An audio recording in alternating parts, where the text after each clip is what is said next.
Claire Lim, so lovely to have you here with us. Thank you for having me. Oh my gosh, first and foremost, you have just made quite an entrance. Like, you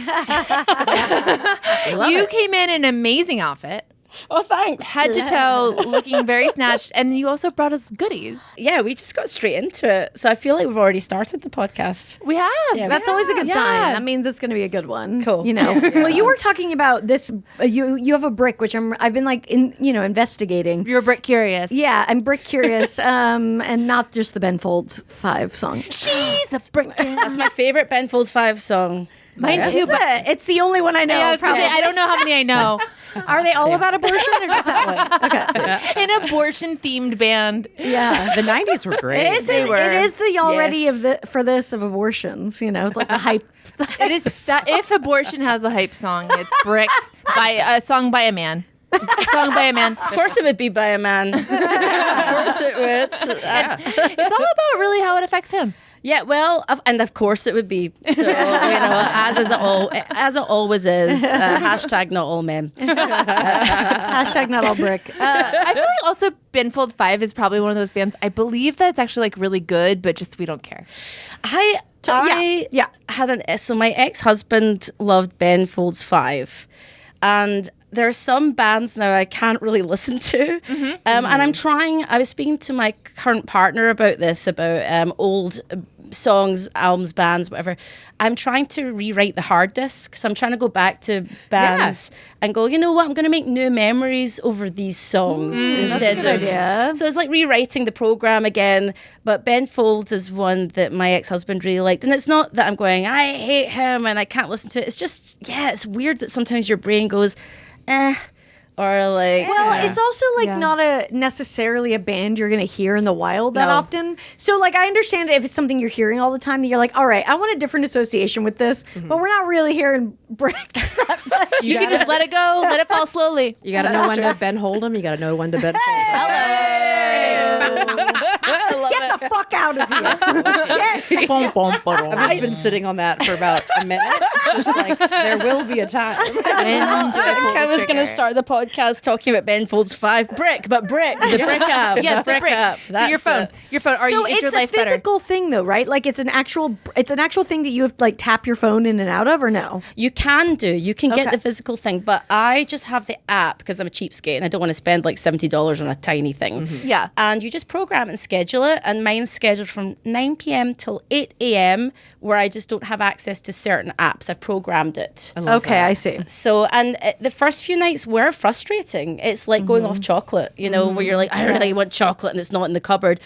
And so I was like looking at my apps and going, oh, I guess I'll just have to sleep. So it got to 9 p.m. and I was like, I powered down now. But actually, my sleep has been better. Yeah. And I woke up this morning. I wake up at 6 a.m. every morning, and I was like, oh, I think I just have to get up and go for a walk, because they're not active yet. And so it's been really good because it was getting to the point. It was a couple of weeks ago. I was depressed, I don't know, hormonal and all sorts of things. And I sat on the couch for 2 days straight doom scrolling, and it was just political stuff, of course, coming up. And your country, as much as I love it, is very crazy right now. Yours now too, baby. Whatever do you mean? I've actually had relatives going, "Are you okay over there?" No shit. Honestly, I actually am curious. As someone who like moved to this country, how are you experiencing this? How long have you been here? I've been here for 2.5 years. Oh Lord. Okay, so you came at a great time. I came at the edge of the last administration. Okay. And it's a really weird feeling because I think California and LA especially is a bubble. In the way that London, for me, living in London for 20 years was a bubble. Everyone's not from London.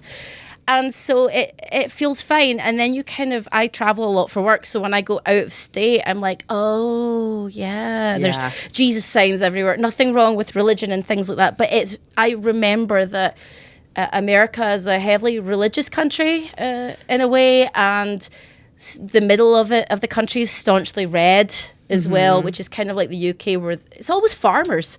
the farmers are really angry. Well, I mean, it's like, heavy Yeah. pop diverse cities. There, it's just how it goes. It's like you meet a lot of different people, and then you're like, oh, they deserve rights. I've met them. Yeah. It is not funny, but funny to me when people who've had very little exposure to people outside of their like almost exact demographic think they know more than me about people who aren't like who were Right. Yeah. No, I mean, we see it all the time. Yeah, it's Right. like, no, I live in a city. I know all the kinds of people. yeah. Like, Sure. No, that's what there's so many different variations of this, but I just want to scream. They all think that everyone has an agenda, like the trans agenda, things like that. And Right. I'm like, you've clearly never hung out with a trans person in your life. my Like God. some of the trans people I know are just trying to play like Dungeons and Dragons and like hang out. Like, That's the agenda. That's the agenda. Is who's the dungeon master? Like, give me a fucking break. It's so strange because we had a little bit of that in the UK, so I feel like you guys are maybe 5 or 6 years behind us in what we've experienced. Very much so. Yeah. Because we had Brexit and things like that. Right. So That's when I knew we were fucked, is when you guys did Brexit, because that was right before the first Trump election. it was really, really bad. And Yeah. it was like, we had like 10, 15 plus years of a conservative government. That's our Republicans.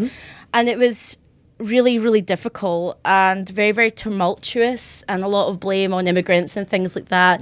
And then recently TERFs in the UK have won some stupid piece of legislation. And it's like, you're right. At the end of the day, trans people, whoever you are, we're just all trying to live. And that's the thing. That's what's so mind-boggling is they're obsessed. Yeah. And it's That's like, what is also insane to me, is like this fixation on Yes, this type of person that first of all you've never encountered. Like, why does it consume so much of you? Well, it's all by design too, right? I mean, like we're literally seeing like in these emails that they're just like, we need to make this a culture war to get everything off of class. Right. Like Yeah. it's if you put That's always like, what it's it is. literally by Yeah. design. Well, It's- it's distraction culture, so it's the same as like social media, and we were talking about the scroll hole and, scrolling before. I haven't heard scroll hole before, which I like more than doom scrolling. I call it a scroll hole.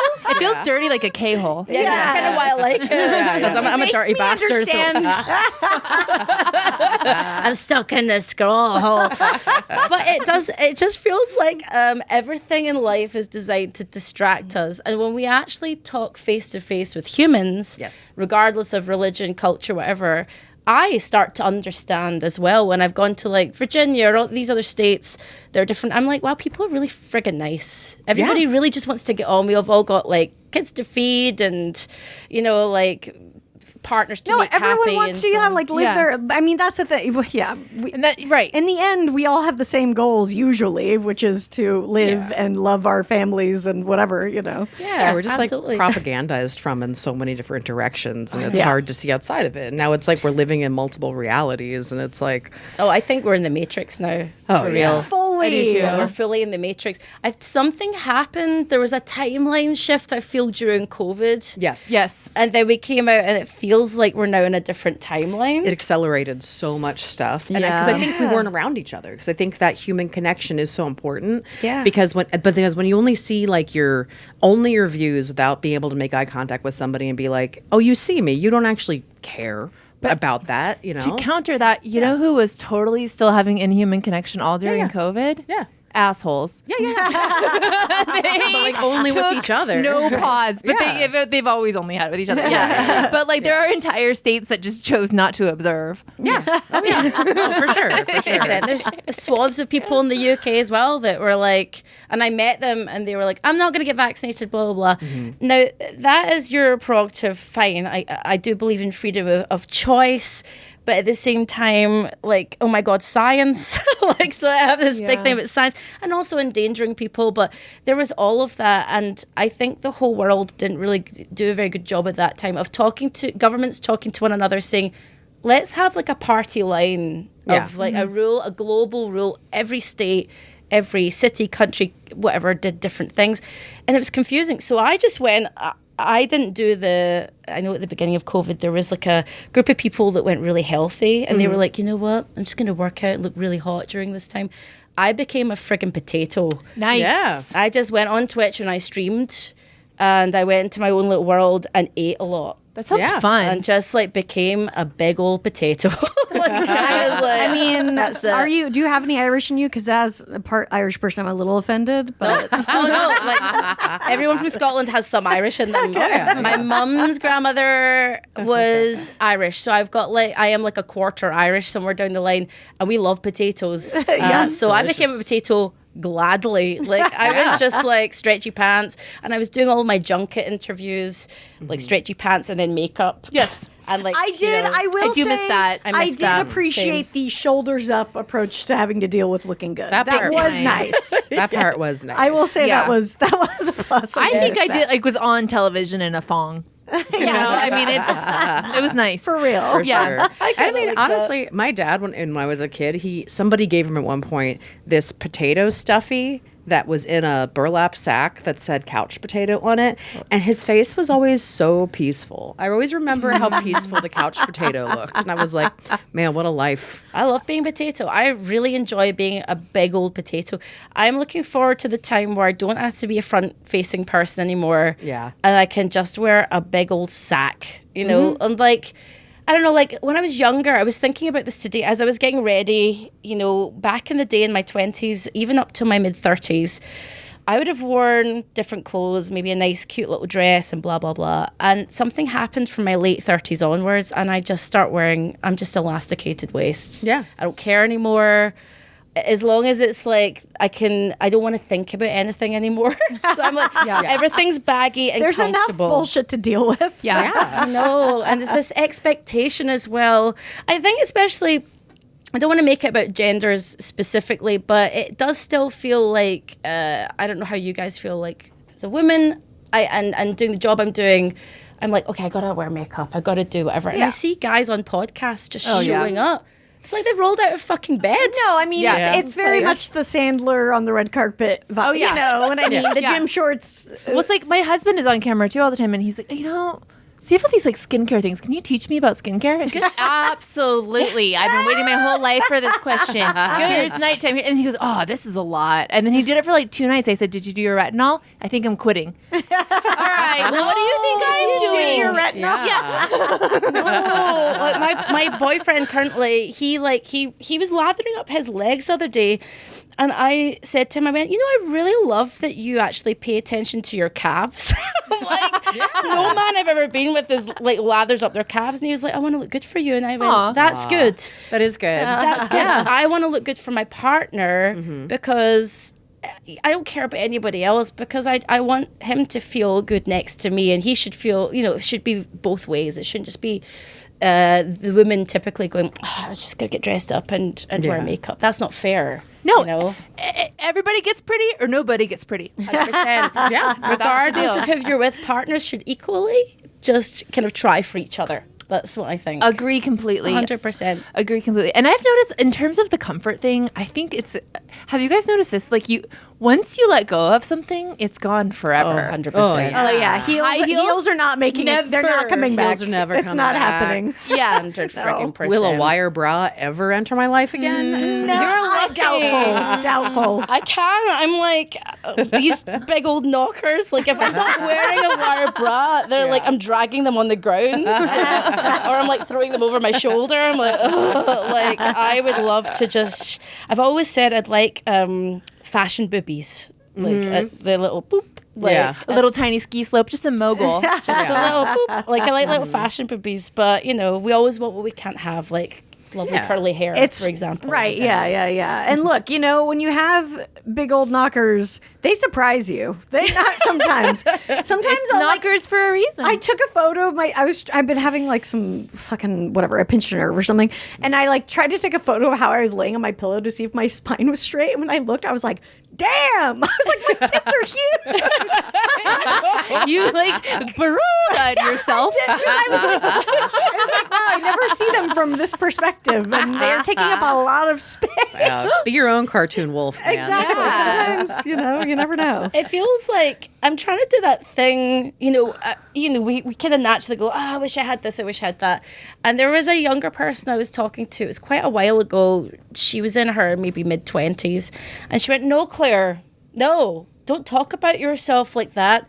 We should love ourselves. And what I think the sort of slightly younger generation are good at is just enjoying themselves and being empowered in their bodies. Maybe that was just one example, but a lot of the younger people I've met, regardless of sexuality, gender, they are like, well, this is who I am. Love that. Whereas I was brought up in the 90s where it was like, you know, wear makeup, wear heels, like, you know, and I was like a little rock kid, you know. I mean, we're seeing who set the culture of our childhood. Right. Yeah. Where so much Well, of it I came mean, from. and also it's getting better, but also it's coming. It's like it's never. You know. It clearly wants to pull back.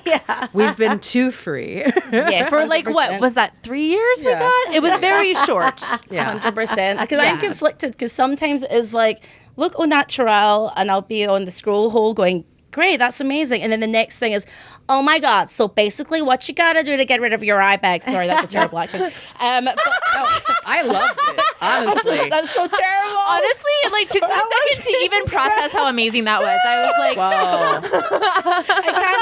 That's what we sound like.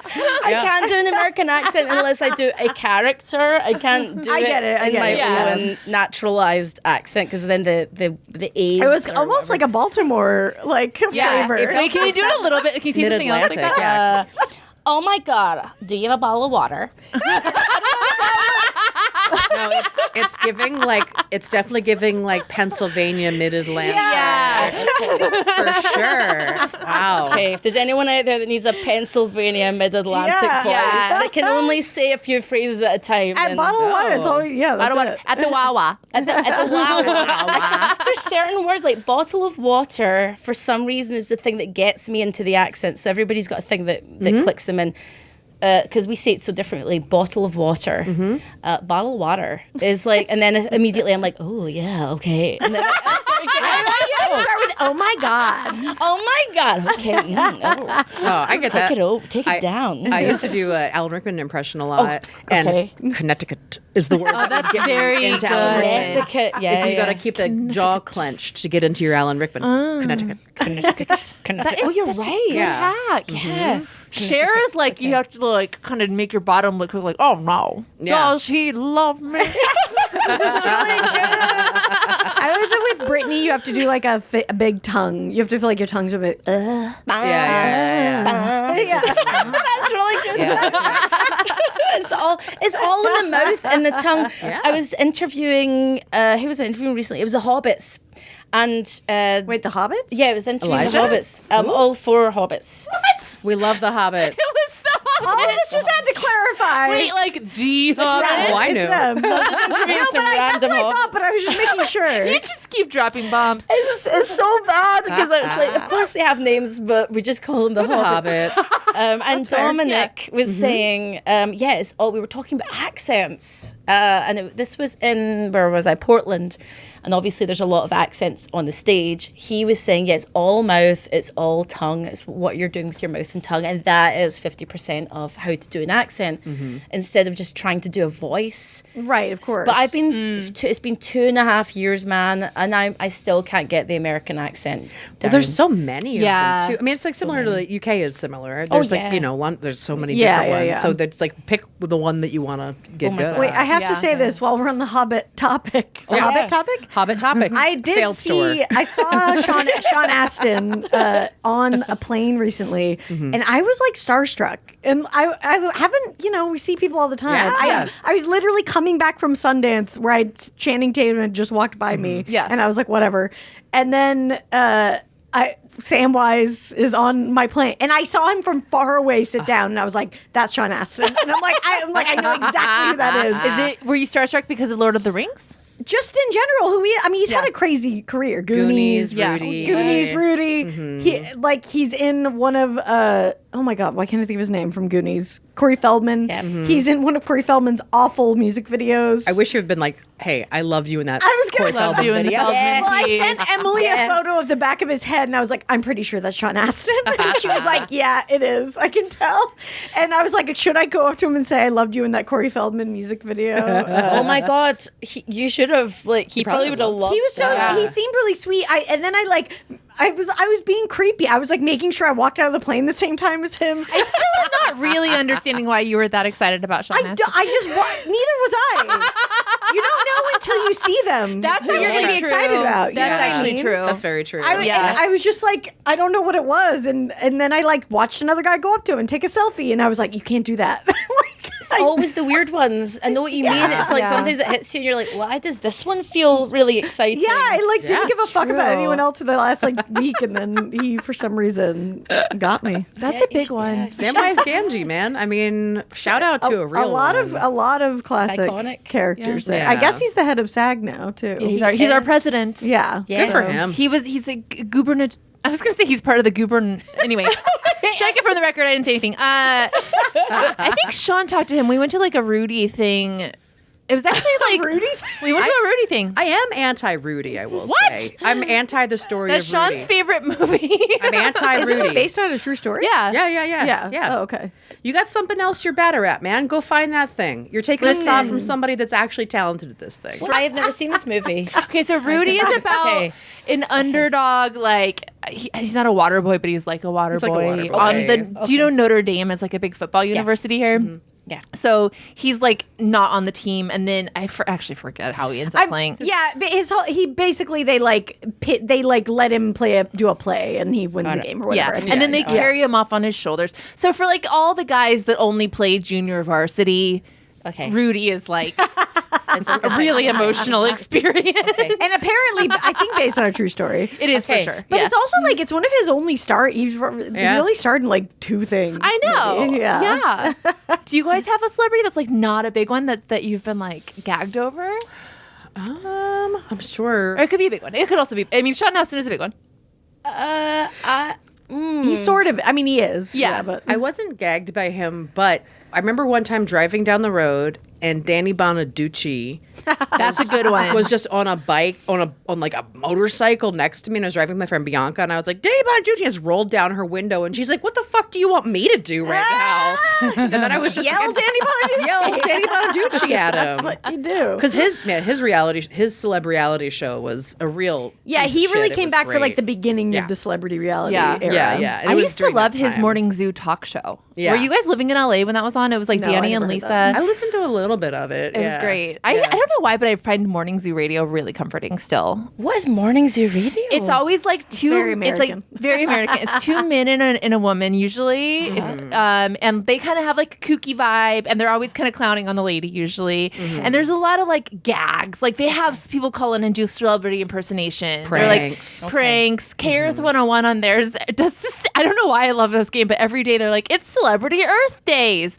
and the male host says a celebrity whose birthday it is today, and the female host guesses how old they are, and you find out if she was right. Do you share a birthday with any celebrities?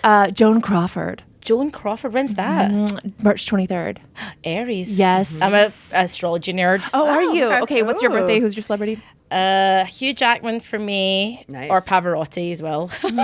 Deep cut. Two great Two singers. greats. October 12th. Hey. Libra. That was my mom's birthday. Aw. Love October 12th. Yeah. Hell yeah. What are your birthdays and celebrity? March 13th, L. Ron Hubbard. Whoa. That's a good one. That's Pisces a as one. fuck. Okay. Wait, did you say your celebrity? Wait, did you say somebody? Who'd you say? Joan Crawford. Oh, right. Joan Crawford. I'm imagining mine's Corey Feldman, same birthday. So What are the odds? what about those with the podcast? Joan Crawford. L. Ron Hubbard, Hugh Jackman, Joan Crawford, and Corey Feldman on a. Poor Hugh Jackman. Poor Hugh Jackman. L. Ron Hubbard's just like, so can I get you interested in some classes? Completely ignores Corey Feldman because he's just like, no, there's no money there. Yeah, But you, no. Yes. you got this new movie out right L. now. Ron Hubbard's a good one. Yeah. And that is very Pisces. Yeah, it is. Oh my God, it is. My boyfriend's a Pisces, and it's a shit. I mean, I would say this to him. I think I have said this to him before we re-met, because we met through friends 3 years ago, and then we got together last year. And before we met up again, I knew he was a Pisces, and I was, no offense to That's fine. Pisces, but I was like, No. I can't be doing with Pisces. I like to know where I'm at. I'm very organized. I like to, I just like to know where my shit is. And every Pisces I've met who's a friend of mine's like, yeah, man, it's all good. Like, see, Brandy knows is very you gotta organized. you gotta know your other placements. what are your other placements? I'm a Leo moon. My big thing is I'm a Capricorn and Jupiter. So my socializing is like Capricorn based. So I'm like, that's where my like organization and like my like that makes so much sense. That's where my Earth sign so it brings you back and and we're both Brandy and I are both Venus and Aquarius. Yes. Oh, okay. That's a good placement. Yeah. It is. Honestly, thank God. I love it. Yeah. It brings a little bit of quirkiness. I like that. Exactly. It's quirky. It's like intellectual. It's talk like, nerdy to me. Yeah. Oh my God. Yes. I'm a Capricorn moon, so I don't feel feelings. but still, it's like goat on a mountain. Like I am like feeling the wind, and I will not move from this mountain. That's how you as a Libra can actually make decisions, though, right? Yes, I'm good at making decisions about work. Yeah. But if it's like what to wear or where I'm going in the day, I'm like, I don't know. Like, but with everything else, I'm like focused. But you're right about the big three. Yeah. I think you need to know your moon and your rising at least, and then everything else kind of locks in. You can't. Nothing's nothing unless you know the big three. Because it's just the sun's just your ego. It's just like, oh, that's like where my and like, tell me more than just your ego. Like, what's your rising? Gemini. What's your rising? Taurus. Do you know your? We never know Babs's. Yeah. I'm whatever we one. need to like write yours down. This is what my brain does when people talk about astrology. I shut off. I don't. It's not. We for need to at me. least have a cheat card for when it comes up. Yeah, we need a cheat card. It's homework to me. Anytime someone talks about it, I'm like, nope, this is math. It is a lot of work. Yeah, it's fair because I was listening to this amazing podcast yesterday with a neuroscientist talking about how the human beings are meaning makers.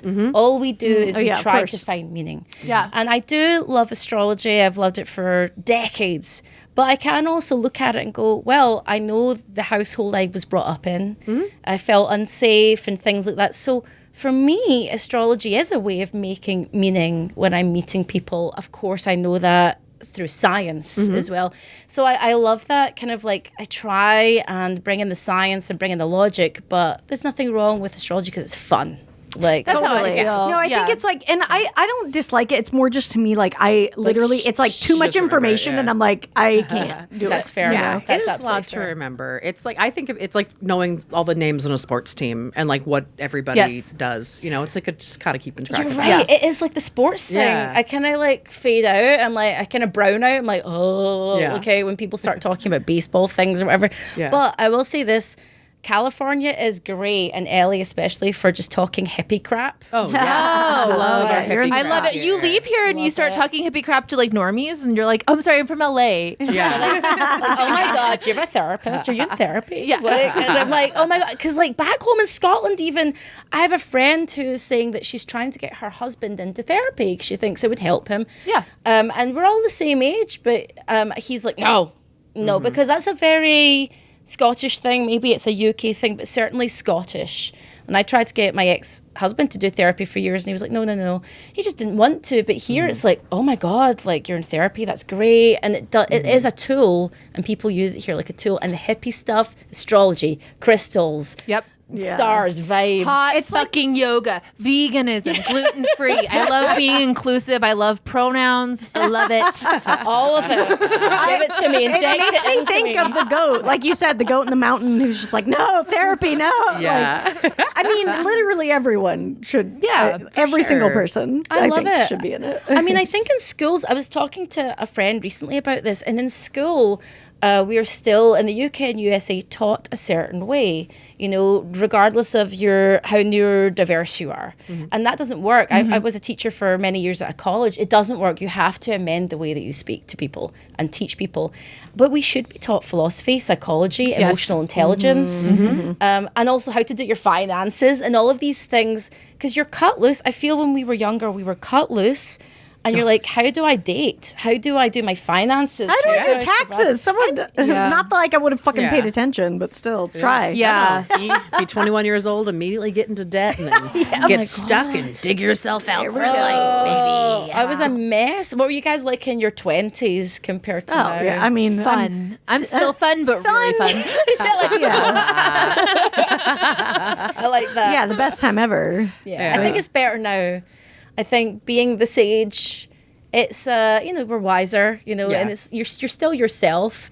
I was a fucking idiot in my 20s. I wasn't doing stupid dumb things, but I didn't know anything. You're just kind of feeling your way around. Yeah, totally. Leaving college is a time that I think we should guide more young people through, because that's really can feel like having the rug pulled out from under you, especially if you went straight from high school to college. You're literally all of the life that you can ever remember. You've had the structure of school and something to kind of give you deadlines and have something to kind of work towards, and then all of a sudden the world is just like, figure it out, parent. I was just I don't know, reading into some Mormon stuff, because I grew up in Salt Lake City, not Mormon, but and I was just thinking about how crazy it is, their missions. They go when they're like 17, 18 years old. 2 years, totally foreign country. And then also somebody was like, and they expect them to convert people. It's like, are you listening to a 17-year-old? Like, they don't know anything about life. No way.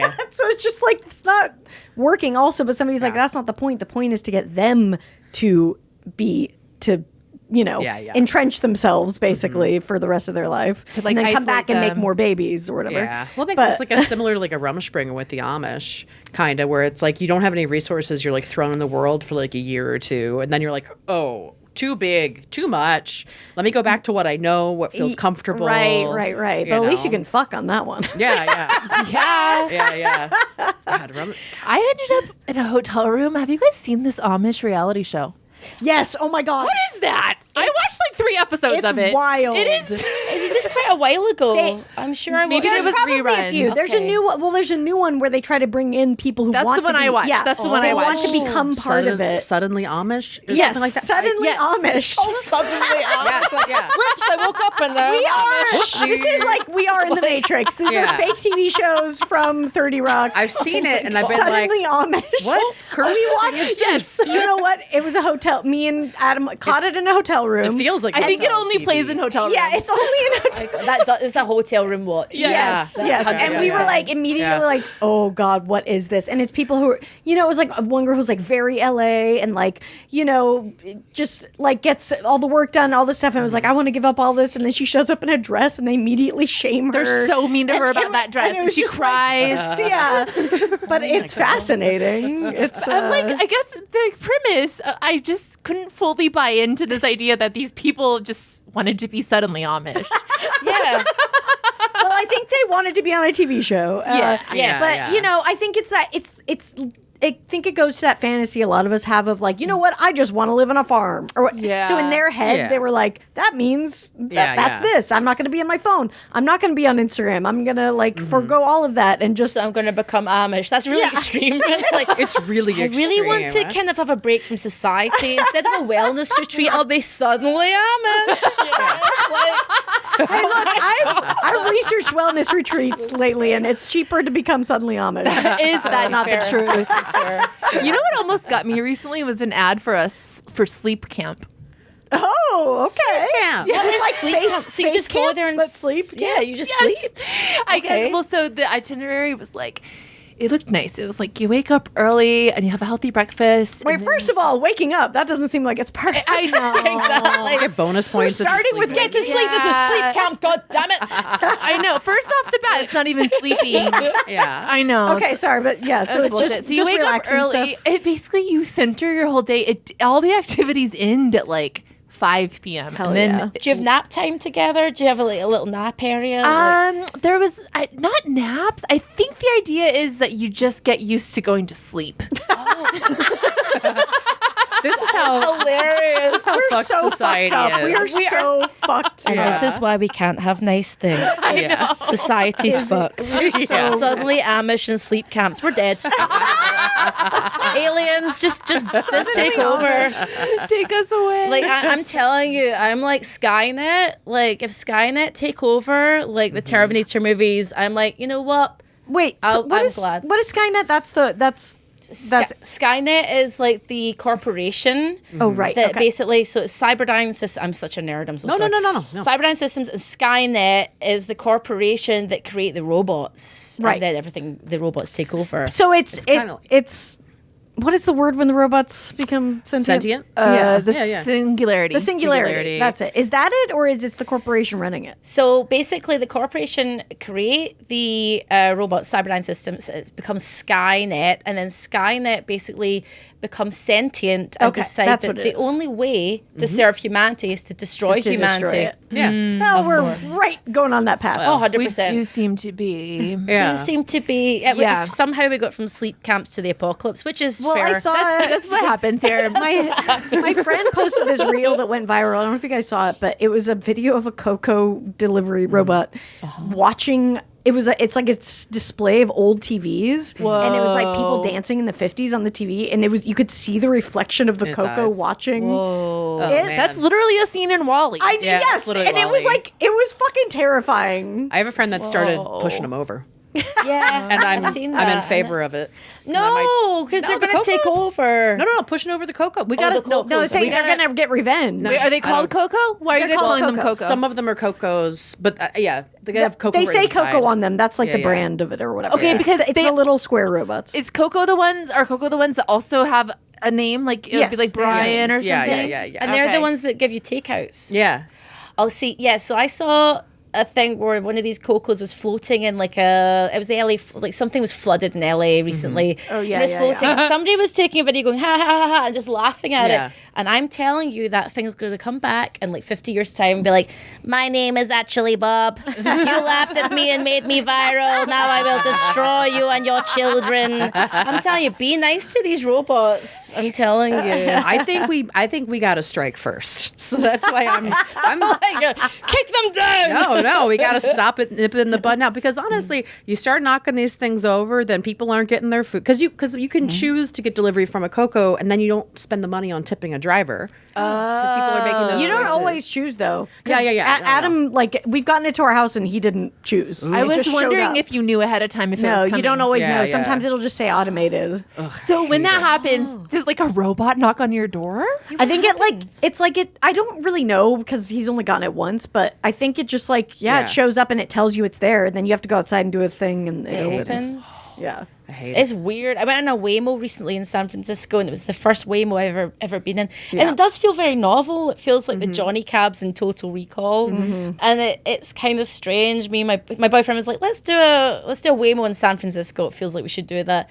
I did like it because the taxi smelled nice. And it was clean, and I didn't have to talk to a driver. But I don't know. I do want to pay humans. Yeah. You know, I do kind of want to and pay also, humans. if we paid humans well, then they would keep their cars nicer and like all this Look, stuff. if they did with Waymo like Total Recall, it's like an animatronic man driving it. Yeah. That would be dope. That would be like a Chuck E. Cheese driving. Yeah. I would like that. I was disappointed there wasn't some kind of robot in the front of the thing. Right, there's Like a nobody. C-3PO. Just throw a C-3PO in. Just throw a little cute robot, give it a cute voice. It'll be chill out the people. But I don't mind. Okay, so we're going towards this future, and I'm fine with it, right? Because we can't stop it. So I'm not happy. I don't want to join in completely with the AI blah blah blah thing. But if I could have a robot friend like Bicentennial Man, I would love a Robin Williams. Those are robot next friend. too. Yeah. Robin Williams specifically. I'll take it. Have you guys Just seen one like that. There is a thing they're trying to push on people. Have you guys seen there's kind of ads for it everywhere, and I Googled what it was because I was like, is this a church? What is this?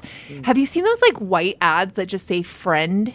Oh God. And it's like no. a white circle. I haven't. No. I've noticed them like everywhere, and I Googled it. And it is an AI friend that you wear around your neck like a necklace, and it listens to every interaction that you have. And so based on that, it'll be like, do you want to talk about what happened today at lunch? And like it'll ask you, like, because it records your whole life, and it converses with you. This is where we're at. Grim. It is inevitable, unfortunately. I don't want to do that, but that's gonna be the norm in 50 years, less than 50 years. Yeah, 100%. That's like the movie Her. It is. The Joaquin Phoenix movie. And when I watched that... Whacking? Sorry. It's Joaquin Phoenix, No. right? Yeah, just the way you say it sounds like whacking. And I love right. it. It's Joaquin Phoenix. Hey. He's whacking his Phoenix. Joaquin Phoenix's cousin. All right, that's Joaquin Phoenix. You long lost cousin, mate. But yeah, it is like that movie, because at the time I watched it, I was like, whoa, that's weird. And It's so odd. And when she puts the little molar on her skin, the actual human woman, and then he's kissing her, but the voice is being transmitted. Yeah. That's what's going to happen. They're already making like sexy looking robots. But people can opt out of this stuff. Sure, society as a whole might be like moving forward, but you can like proudly opt out of these. Oh yeah, I'm headed for the woods. Yeah, I'm headed for the woods. I'm not fucking. If that means I'm like not part of the larger culture, fuck it. Same. I'm out. Like, Oh yeah, I'm just saying it's inevitable overall. All of the building of it is inevitable. And by design. Yeah. This is like the future these fucking nerds that hate people want. It's deeply antisocial. But we're going to become more and more isolated the more we choose to opt out, which is like shitty, you know, but I think that the thing I think about a lot with like the AI is like, for some reason, I always think about like customer service. You know, like when you're having a fucked up customer service situation and then you finally find like a person that's like, I get this. This is fucked up. I'm going to override this code or whatever and I get you. That's never going to happen again pretty soon because you're just going to never be able to get to a human being. Oh, yeah. It's a rarity there. Yeah. So it's like when we're having problems with our insurance and our banking and that kind of shit, we're just going to be so fucked. I mean, I remember the days where my mum wanted to fix something with her bank when I was a kid. She would just walk into the bank and speak to someone. That seems really weird to me now. It freaks them out because I've done this. Yeah, really? No, I genuinely do this. If I like can't, if I just want an answer, I'll just like go to the bank and I'll be like, "Hi, I need to talk to somebody," and they all just are like, They're like, I don't have access to that. Yeah, and I'll be like, "No, I'll wait until he's done because I need to speak to somebody." Interesting. I'd rather wait in person and deal with it. Maybe we all start doing that. We like should. Just going in and talking to people in person. Yeah. We really should. Because also, like, working at a bank is, like, a good job. I mean, that is I mean, job. I guess I am a little bit more open-minded when it comes to the driving and the car things because I do think human beings, like, are pretty dangerous as drivers. Like, I think there probably is a little bit, okay, I guess I can kind of open myself up to that possibility. But working at a bank, that is, like, a cornerstone job that a lot of people have, that if you like working with numbers and money, like that's a job with benefits. And we should be encouraging them to hire more human beings at the branches. 100%. And then I think, as I said before, there's got to be like this, I don't know, like a hybrid way of living. I don't think, we're ever going to be how we were, but we are going towards this other future.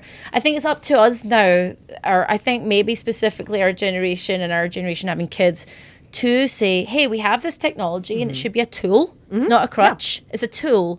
And social media as well, that because I teach social media marketing, I always say to my students, it is a tool. It is not the be all and end all. Just use it like a tool. And so if we do it like that, and then outside of that we have a life, I think that's the best way to do it. I mean, I will say we're still at the point where people are getting shamed when they use AI for posters and stuff like that. So I enjoy it. I've seen that. It's happening. Yeah. So it's like, that's still going. I'm like, good. Let's keep going. Yeah. And maybe we will be able to turn it around in that way. Yeah, I don't know. I mean, it's just slop. It's just so much slop, and it's like just not substantial. It's just weird when you're like, I'm reading a news article, or I'm seeing something on Instagram, and it's a news thing, and then I'm like, no, wait, I don't think that's real. I think I need to go fact check it 10 million times, and that's where we're at now. Whereas I used to trust what was being given to me, so now it's more about us also teaching the older generation. Don't trust everything that you hear. Boy, do the boomers need to learn about that. My dad, man, like so during COVID, my dad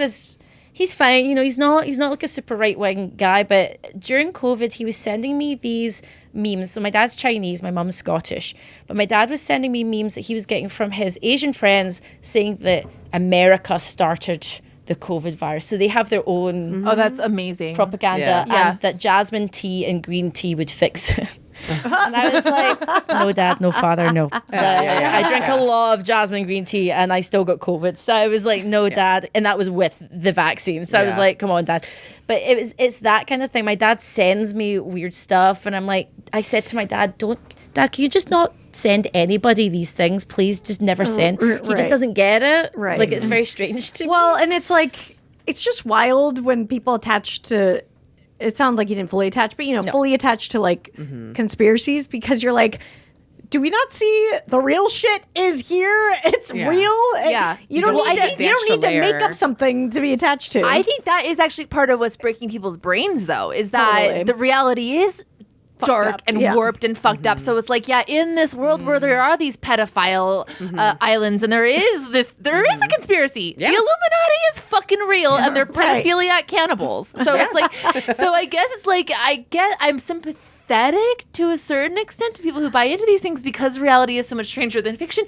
And we're intelligent and critical people, and all of us have, at the very least, almost shared an article that wasn't real or accidentally shared. But I'm talking about like I think it's people who they want to concentrate on something that isn't real because they don't want to deal with. Oh, totally. You know what I mean? It's like control in a versus being.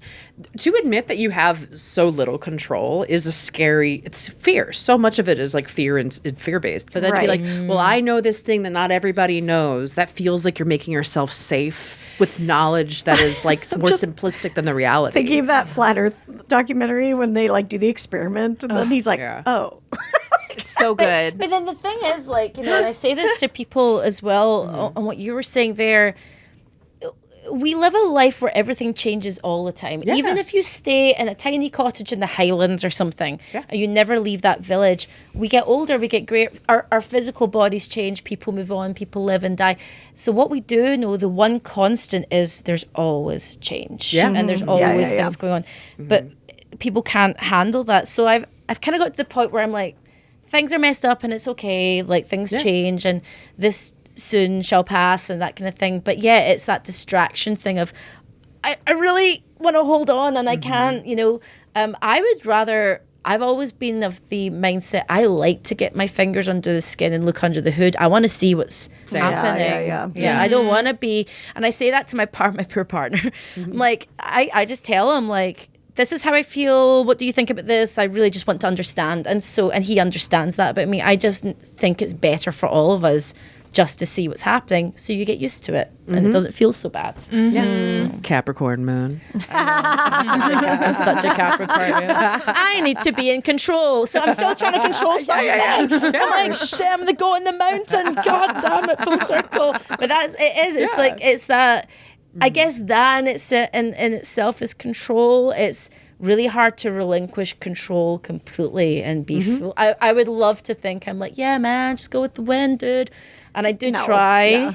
And I'm a bit more like that in California. I'm way different from what I was before I moved here. I'm like, yeah, man, it's sunny. I'm just going to go to the beach. Like, there's some days. Fixes a lot. It really does. It's really understated how much that changes things. Yes. I do think that it, like, it's really reflective in the culture in Los Angeles. Like, I do think, like, the vitamin D seeps out of everyone. Yeah. That's very true. Yeah. And to feel good in February is like the first 21 years of my life, that was not a possible thing. Yeah. Yeah. Same. My whole, up until 2.5 years, I was like, I was like Casper the Ghost. Yeah. And now, and I feel bad texting people back home now because I'm like, oh, it's a bit chilly today. I had to wear a sweater on my walk. And people are back home going, shut the fuck up. Like, it's been raining for months. Yeah. But it's true, I've become like an LA wanker. So now I'm like, I have to wear joggers. Yeah. I can't wear my shorts. And it's like, welcome. Feels pretty good. I know, feels great though. Like in February, I love that feeling of, just light jacket. Yeah, light jacket weather is so good. No rain, although there has been some rain recently, but no rain. But just enough to be novel. Yeah. Well, and then also it's just gorgeous after. It's like so green and the air's so clear, and it's like, oh, it's my favorite. It's funny that weather does make such a big bloody difference to mood, and especially like if you came, did you guys all come from cold places? I'm from here. You're from here. Yeah. You're a unicorn. Okay, I never meet anybody from California. So, like, what was it like growing up in California then? Amazing. I knew I didn't want to leave. Oh, really? I knew I had it good. She went to Boston for 1 year. How was your one winter? Immediately, I knew I'd made a big mistake. Immediately. The first day, I knew I probably needed to move home. I took a shower. We were talking about wet hair earlier on the podcast, but I took a shower and I went to class with wet hair, and it froze. And I sat there. I thought, I'm going back to California. This is unacceptable. Quite right. Yeah. Quite right. No, my boyfriend's from California, and I said to him, would you ever want to leave? Like, just go try something else out. He went, no. No, totally good. Like, and most people from California are like, no, like I want to travel. I just don't necessarily want to leave here forever. Yeah, that's a Californian. Yes. We love it here. Yeah, well, I mean, it's a lovely. You've got everything here, and Scotland is beautiful. But I grew up with Point Break, Speed, and all of these like amazing movies. Because there was an Encino Man as well. I love it. Oh, yes, I gotta watch Brendan that. Fraser. A very Oh important my movie. God, I love Encino Man. Actually, this is a starstruck moment going back actually a little bit. I had to interview the cast of The Mummy end of last year. And Brendan Fraser, I mean, love him. He's one of my boys. Yeah. and he's like a giant teddy bear. Yeah. But I love him from Encino Man Yeah. because I grew up with those films. So this girl gets up to ask a question. We do the thing. Girl gets up and she says, "Hey, what's your like go-to comfort movie?" A question to the panel. And I interrupted and went, "I know you've not asked me, but I looked at Brendan and I said, I'm going to say it's Encino Man because I love that film so much." And he turned around and he did the inside. I never get like that. But inside, I was like, "Oh my god, oh my god, oh my god!" The 12-year-old in me was like, "Bleh." Yeah. That's incredible. That's amazing. That was very because it's nostalgic. Yeah. That is really nostalgic cool. thing. That's so cool too. I didn't think that like that movie because that's their like handshake thing that they do. That's so cool that he has that. Anytime someone says that, it's like such a perfect. It's a perfect little button. You know they're always going to come away happy with a story. Yeah, That is I'm like, so cool. because it's funny that turns your little nostalgic Yeah, brain yeah. on. Oh yeah, there's a few things that like I will get really nerdy about stuff. You know what I mean? What your When nerdy you're- things? What your nerdy things? Well, I mean, we got to become friends with the person I had a crush on growing up, but French Stewart from Third Rock from the Sun. We took This him to is us Magic with him Mike at Live. Magic Mike. Yeah. Oh my god! At Magic Mike Live! Yeah. Holy crap! This is an incredible picture, right? It was a wonderful night. There was a girl there who was like there with a bachelorette party who was like, I think pretty fucked up Yeah. Yeah. already. But then after the show, she came up to French and she goes, "Are you French Stewart? I love you." I was so happy for her. She'd been grinded on by all these male strippers, and then she turns around and her childhood crush is right there, just like That's amazing. Was that your childhood crush? Yeah. Then. One of them. I mean, you know. Okay. I need to know all your childhood crushes. What were your childhood crushes then? Who was He on was your a big wall? one. I was also obsessed with like George Harrison from the Beatles and Han Solo, Harrison Ford. Yeah, Those are interesting ones. And George Harrison's an interesting one as well. All right. Okay.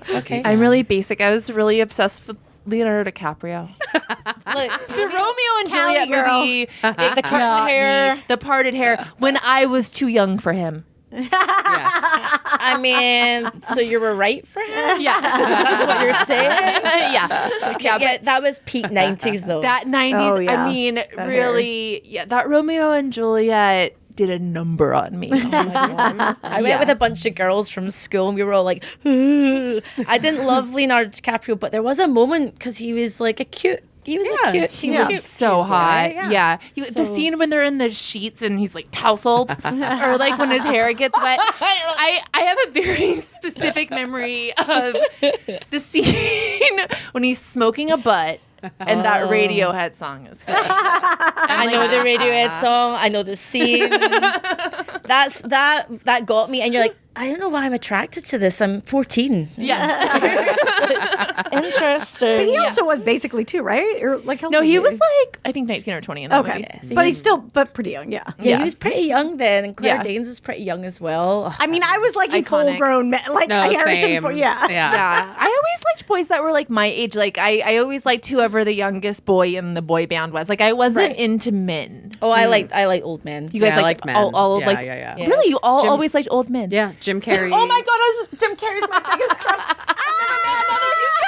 I've never met another Oh, Jim Carrey love. like crush. Love Jim Carrey. Oh my God. God. That is My guy. amazing. My guy. Love him. Finally, we've met. Yes. And people always laugh. Brandy's never missed an opening day of a Jim Carrey Yeah. movie. Since in Ace the Ventura theater. 2, I've been to every single opening day. Hell yeah. Yeah. Love him. That's my tradition.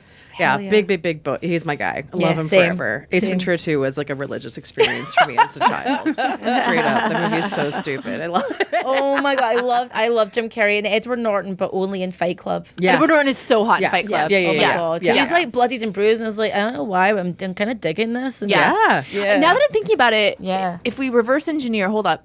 Uh-oh. Is there something too? Because Brad Pitt is so hot in that movie too. Like, was that the first heated rivalry? Like, is that why we were tuning in? I mean, because they were both just so like. Do they end up being the same person? And he Maybe Soul wise. You should watch it if you You should haven't. watch it. Babs, we're really. I'm seeing it this weekend. Thank swear. God. I swear. I'm due for. I'm gonna rewatch it because I just feel I've been thinking about it. Deborah DiGiovanni just watched it and she recorded her reactions. It was amazing. I'm seeing Scream 7 next week. Yes. Because we've got some OGs in there. So I'm going with my Yeah, it's like the friend. whole old. Oh, I want to shout out if you have not yet, and I know you haven't because not enough people have seen it yet. Go see Nirvana, the band, the movie, the show, the movie. I heard it's. What's the deal? It's fucking incredible. I don't even want to tell you anything about it. Don't even know. Just go see it. okay. Just go see it. It's a brilliant Canadian movie. Yeah. Okay. It's so funny and original and fucking weird as shit. If you like this podcast, you will love that movie. All right. I'm getting. okay. I'm telling Brittany I was trying to get the guys on the podcast to interview them, Yeah. but I'm getting crushes on them in a way that I'm like, oh, I haven't had a weird comedy crush like this in a long time. And they're like just normal guys. I mean, Yeah. they're cute. They're not like No, you know. I would get that for sure. Yeah, but I'm like, it's Their comedy brilliant. They're Like, they're brilliant. great. It's an incredible movie. The way they made it's fucking Yeah. crazy. Like the Okay. scale it's made on is nuts. Yeah. And it's very good. Just see it. It's Just see so and go see it in the theater, man. It is Yeah. so Support funny. it. Support it. And yeah, truly go see it. We are trying to get them on, so Yeah, we'll yeah, see. yeah. Hopefully, we can get one or two. It's two one of the guys most on. original things I've seen in like a very, very long time. Yeah. Sorry, you didn't finish your crushes. Yeah. I totally interrupted you You're because I fine. got so excited about Jim Carrey. the most important one is Jim Carrey No, Jim Carrey is like number one. No, and Jim Brendan Carrey's- Fraser. and Brendan Fraser. I Yes. genuinely love him. I feel protective of him. Yeah. And I have for a really long time. Like even before everything came out with like what happened to him. But like I've always been like, this is a special, sweet man. Yes. Yeah. Those are my two boys. I love Jeff Goldblum is like big in there for me too. It was never a crush on Captain Picard, but it was like I want to Respect. Yeah, just like I want to be like this is an important person. You want to sit and have a cup of Earl Grey. Yeah, that's how I was with James Lipton. Yeah. I was obsessed with James Yeah, Lipton. it's so interesting because like my crushes would also be that I wanted to be them. No, it was that's a always lot a of it for me. crossover of like I'm Yeah. obsessed with them, but I also want to be I them. really respected the fuck out of it. Because I genuinely, I think Patrick Stewart is the only person that if I met, I might cry. Like, if Right. Jim, Aw. I think I Jim do Carrey, love that I'd he immediately fosters pit friends. bulls. Dude, He's amazing. he's genuinely such a good person. It's so fucking awesome. Like the causes he gets behind and stuff. Yeah. He fucking rules. Is there a through line from, say, because I wonder how if we change or don't change from your, say, childhood crushes or teenage crushes to now, the taste in your romantic partners through time, did that sort of stay like humor? Yeah. Or quirkiness or boyish charm? Humor's like You're very generous. Boyish charm? Jim Carrey had a deeply traumatic childhood, and so have all of my partners. Okay. There you go. And same. Yeah. And hard same. Yes. So, Yes. I mean, sense exactly. of humor and like sensitive seeming person. I feel like that's Yeah. Yeah. I feel like no, but when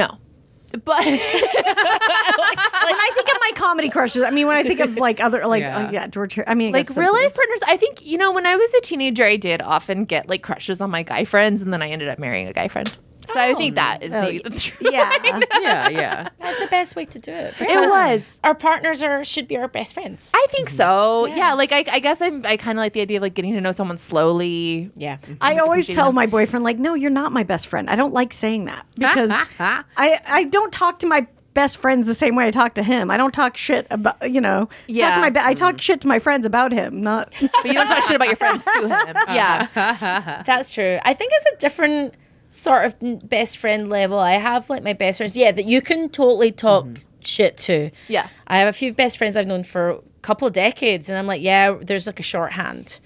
But I think of my boyfriend now as my best friend in a different sort of way, and I can't really explain it.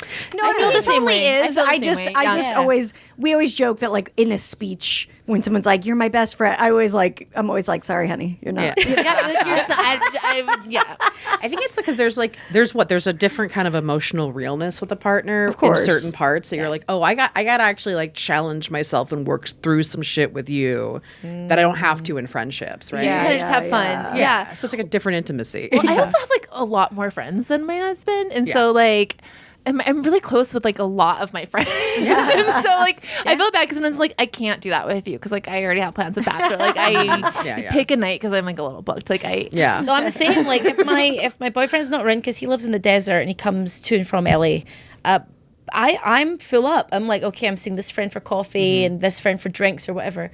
But he doesn't tend to, he's got friends, but he doesn't tend to think of friendships in the same way I think that we do as women. I had a big hour long, we were walking, we were having a talk about friendships, and I said, do you not feel like it's nice to have a camaraderie with people, a group of maybe male friends and female friends that you can talk to? And he went, no, he's like, I do enjoy people's company, but I'm okay. He's like, if I'm okay, he's like, I've got you, I've got my family, I'm okay. But that I couldn't compute. I guess it's just two different ways of thinking. Yeah, it is. I don't know, my friends are very important. Female friendship is like my favorite thing. Like I am such a girl's girl. It's like, okay, I guess if you don't want to have like fun people to go to brunch and do fun things and do cute things and like celebrate life with and like just like always like have adventures with, I guess. And it's important, I think, more as I've got older. I think when I hit my 30s and beyond, I was like, female friendships. Because before I was always hanging out with boys. But now, especially as I'm older and I've got female friends my age and even older, we talk about things like perimenopause and menopause and all these things that I can't read about online because there's not a lot of research or blah, blah, blah. Right. And it's good for the lived experience. And also, I'm not that close to my mom. So it's good for that lived experience to talk to other women. Yes. It makes me feel sane. Sure. I'm like, oh, okay, I'm not crazy. Okay, that's okay. And my body's fine and everything's okay. And it's really healthy. No, definitely. I mean, I do value a lot. I have a bunch of like very close guy friends too that I value. I feel like I'm out of my body. Like I feel very genderless talking to them. Often where it just feels like I can let a lot of that stuff go. Yeah. Because I feel like a lot of my interests tend to align more there. Same. And then I'm just like, oh great, we can just like yell about this band we love or whatever. And it's just like I feel like a young, just my intellect in those moments. I think everything else kind of goes away, and like that I really value that side of myself too, for sure. Yes, I was talking with Adam was having some kind of like tiff with one of his friends or whatever. And like he doesn't have as many friends as I do, but they're very close. But they do kind of like go through drama sometimes. And I was like, you go through more drama with your friends than I do with mine. And he said, well, that's because we're all girl guys and you're all guy girls. And I was cute. Adam thinks we're guy girls. Yeah. Love that. And I was dying laughing. Good. That's really, and I was like, it's actually really true. I was like, you're right. Yeah. That's actually really true. Extremely astute. It was really funny. Yeah.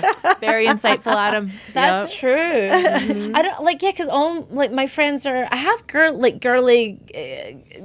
girl friends, but I always feel like when we're in a group, I love them to death. I'm always the one going, cannot compute sometimes with certain things, and very much so. I have a really great girlfriend who I've known for years and years, and she plays bass, I play guitar. We talk about music, and that it's more intellectual. It's that feeling that you're talking about, and I love that in my girlfriend.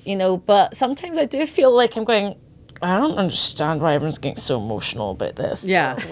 Yes. You said you're the goat. I'm like, it's my fucking Capricorn moon. Dude, I remember specifically going through my senior year of high school. So me and like all of my guy friends, all of our partners our junior year graduated, went to college. So it was me and all my guy friends were heartbroken. And then I got a couple of girlfriends that were like, let's go to a coffee shop and talk about your feelings. And I was just like, yeah. We're going to go do Jackass stuff. And we just did Johnny Knoxville to like get over our broken hearts together. It was just like, let's just go run around in a shopping cart. And like, it just felt like, I don't know. It just, you I've process had a lot of stuff. jackassery with girls though. I guess I think it's a California thing. We just know. I love it. I wish I'd had more girlfriends that were down for that stuff at that point. Yeah. I just like my friends in college or in high school, just like that's not what they wanted. Oh yeah, Yeah, we did yeah, lots yeah. of stupid shit. Too, Yeah. for sure. Yeah. Like, because I think it was also like I love being the age that we are because I'm so happy that we didn't have smartphones. No. And things like that. Thank so it was God. just like, yeah, like let's just go be stupid in the streets. Yes, 100%. Like, Yeah, let's go roam. And Yeah. nobody's recording it. No. Yeah. I'm glad that our teenagers are not on social media. Yeah. Thank Nobody needed to see that shit. Like, it's so bad. The fashion, the hair. I had the Rachel haircut. I love yeah.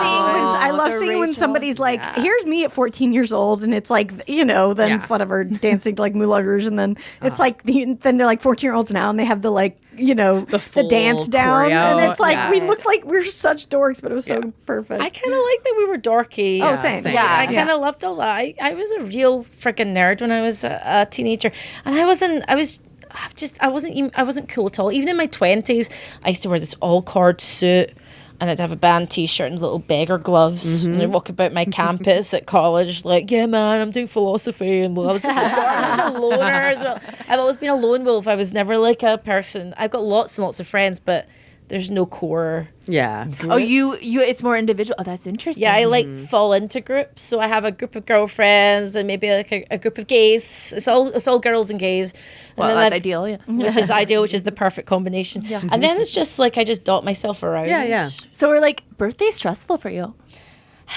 Social situations generally are quite stressful for me. I've got a very sociable job, so I can like put it on. But in my downtime, I'm like, don't look at me, don't perceive me. Yes. I don't want to talk to anybody unless I have 3 days to think about it and plan. Like I'm really like, Oh, yeah. I've got a lot better as I've got older, but now I can say it without feeling like I'm hiding it.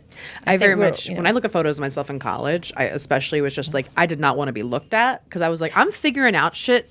Don't look at me. I gotta live my life.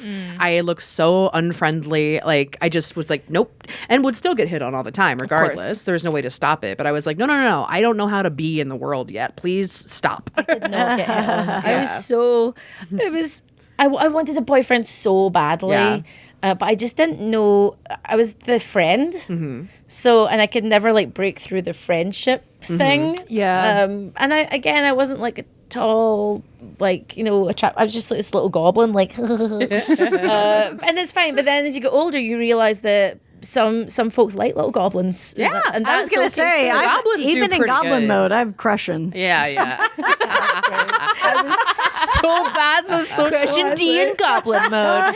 I don't know how I fell into this career because I was like, I think that's a common path. We got a think lot so. of goblins up in here. Yeah. I like being a goblin there. I'm like, and I think it's really important to go, yeah, like just because you're doing a certain job or you can talk on a podcast like this doesn't mean that you don't feel awkward or you overthink afterwards or yeah. whatever it may be. Oh, It's- definitely. It's not about being perfect, which, as I was growing up, it was always about being perfect at work and being good and being on it. And now I'm like, yeah, we're humans. Well, I think like Ron Funches, who's a great comedian, was just on Traders this season, and it's like a very social game, and you know what I mean. And it's a weird, you're being thrown into a fucking show with a bunch of reality TV people who are their own brand of like insanity, right? And they're used to being crazy on camera. And he was just like, it was not for him. He was like, what the fuck's going on? And it was just really interesting to watch him because people expect, especially performers, comedians, to like have this persona where you're just on all the time. Yeah, at you one are point social. he's like, I'm not always on. Yeah, he just had to say like literally I'm not always on. And it's like, yeah, like we're humans, we're performers. That means like you are performing. And that doesn't mean I am pretty social and stuff, but I get fucking drained. I need to like not, I get social anxiety. Like, it's just, you have to deal with it sometimes and people just don't expect that. Well, I think being social can be really invisible labor too. And like, Yes, I'm yes. always, I'll take the fucking shotgun in the Uber and I'll be the one to talk to Right, you know what I right. mean? But it's like, and so I think people think that doesn't drain your energy just because it probably is a little easier for people that are a little bit more extroverted, but it still comes at an energy cost. well, you're still a human. Yeah. At the end of the day. Well, and I think also it's like all these reality people, it's the me show. They don't care what's happening around them. Yeah. And I think if you were like a person that is like, I'm trying to commentate on society, you're taking in so much information and like you're hyper aware of like social, all these things happening and how you want to interact with them. But if you're like just a narcissistic influencer reality person, none of that matters. You're just bull in a china shop no matter what, you know? Crazy. I wonder what it's like to, well, I genuinely sometimes think about that, those sort of extroverts that are like, oh my God, look at me. And it's all about, it's about very kind of banal things like follower count and how you're perceived and seen. What are they genuinely like behind closed doors? I always kind of wonder that. Is there a point where they do go, hey, I just want to like be normal, or is it always like that? Or are they more muted when it's like just them and their partner? Like, I mean, for me, like, I know I'm an extrovert because if I'm around a group of people, I literally have to be like, don't talk so much. Like, I just get like the connections in my brain. I'm just like you, because I'm like, okay, great, I can switch off, and I'll just like listening. Yeah, I think that's a good thing. Definitely. But it's just this feeling of like overstimulation. But it happens when I'm in groups of other people. Like, but it's not like I'm at home like I need someone to talk. Right, like, it's more like it's activated by party settings. Yeah. Yeah. So where are you guys in a party, right? So if you go to a party, do you go straight to the kitchen? Are you a living room person? Are you wandering around? I've become more of a camper where I will camp and like you can come to me. It totally depends on the party, obviously. Like if you know who you know and if you know all that shit. Yeah. Camper's good. Generally, straight edge, but out by the smokers. That's usually what's a great area. Just hanging by the smokers, getting secondhand smoke. But it's like I don't know. That's just kind of where I end up. I like being outside. Like everyone comes through there eventually. Yeah. Dance floor. Oh, right. Yeah, of course. Yeah. I'd say What kitchen. about you? Yeah. I think kitchen because, and it's always been like that since the dawn of time. But I end up serving people drinks in somebody else's house because I feel like I get that vibe. It's like the control thing where I'm like, okay, I have a task to do as opposed to me just sitting there going. Yeah. Yeah, I guess I'm usually I've hosted a lot of parties, and like I'm realizing that usually my brain is being like talking, and then I'm like, oh, we need more pretzels. Like, Yes. that's what's going on. So Yes. I'm like, ice, pretzel, whatever the fuck, like thinking of like the million other things you have to do. Yeah. I like the idea of, my apartment's so small, but I like the idea of hosting more parties, and I do like it when people are around, but I stress over small details, and I'm like, there's not enough food, the food's not right. How's the music? How's the light? Like what's the ambiance like? Because I want everyone to feel really comfortable. I want them to feel good and like they want to be there. So I get really stressed out, but I like it when it happens. But I think when it happens. That's that hyper, like, sensitivity that we're talking Yeah, about, right? yeah. I think if you were like a reality person, you're not doing that. I think you're just like, everyone's over here. You bring the things. Talk to me. It's crazy because I've lived in the same place in LA for 18 years, whatever the fuck long I've been here. And it was a party house. Like I used to throw huge comedy parties there. And now it's like, as I've gotten older, it's not that as much. I still have stuff, but not the same way. So it's like so funny to be in the same space where I'm like, this used to just be like such a crazy party space. And now I'm like middle-aged and like living here with my cats and my boyfriend. But it's nice because it's like it's chapter changes. It doesn't mean it means now you can have people around in a different way. Oh, totally. But it's fun. I was thinking about that exactly what you were saying the other day. I was thinking about my London apartment, and we used to be the center of people coming around and getting high and having drinks. We'd be up to 3 a.m, whatever.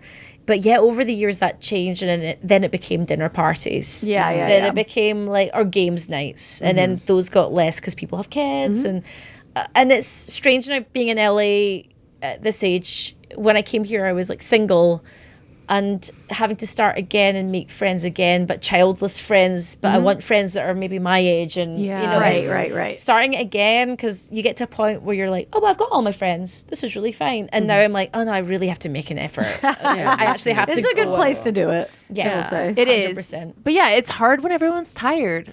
Yeah. I mean, that's the reality, especially as people that have kids. I'm always just like, thank you for seeing me even for anything. But like, yeah, like how do you meet people? Even for someone who does love socializing, that's what I mean. Like it is still work. It's like, I like working out too. And I still have to be like, get your fucking ass to yoga. Like, because at the end of the day, the most enticing option is couch potato. Yeah. Yeah, ultimately, 100%. Also, like, man, I am so bad at like just texting to be like, how you doing? I'm such a task-oriented texter that I'm like, why would I reach out if I don't have like a thing specifically to talk to you? I'm so bad at that otherwise. I've got a lot of friends like that. Yeah. But the other day, I decided in 2026, what I want to do is send a short voice note or a text, even if we're not meeting up, just to say, hey, I really appreciate you. I was just thinking about you today. Aww, and that's I love nice. our friendship and blah, blah, blah. And I've started to do that, and I'm not asking for anything. Yeah. I just want to do that. And a few people got back to me, went, oh, that was cool, thanks. Like, and I hope I wasn't freaking them out. Sorry, that's so friends. nice. No. Claire's on one again. It would be really funny though to pick somebody and do that to them every day. We're like, hey, I was just thinking about you. Hey, just hope you're doing everything's good. Same time. At like 10:04 every day. They're like, a.m. what the fuck is going on? Why is They're she like, you thinking died and someone's trying to pretend you're alive.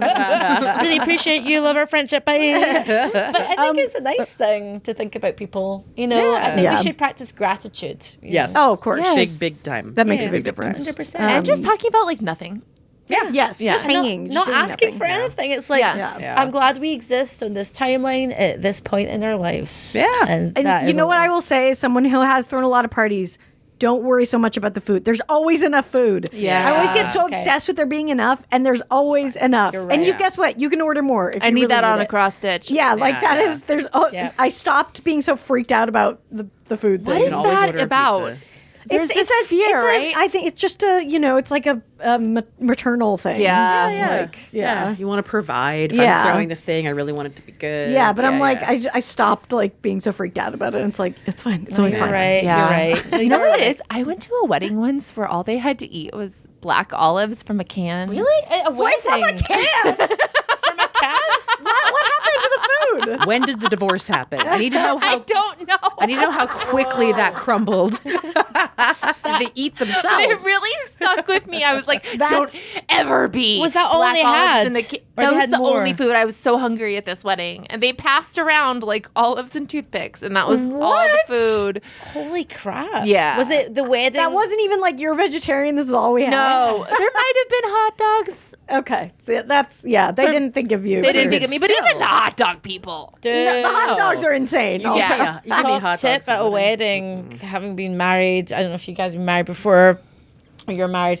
So I was just one of my friends said this. She said, no one's going to care about the music, whatever. Just feed people well and booze them up. Yeah. And Yeah. that was all it That's was. it. So you've remembered that the food was bad, right? Yeah. So They that's had the great thing. pizza at their We had wedding. pizza. Yeah. Yeah. Our priorities, my husband and I were like, definitely open bar.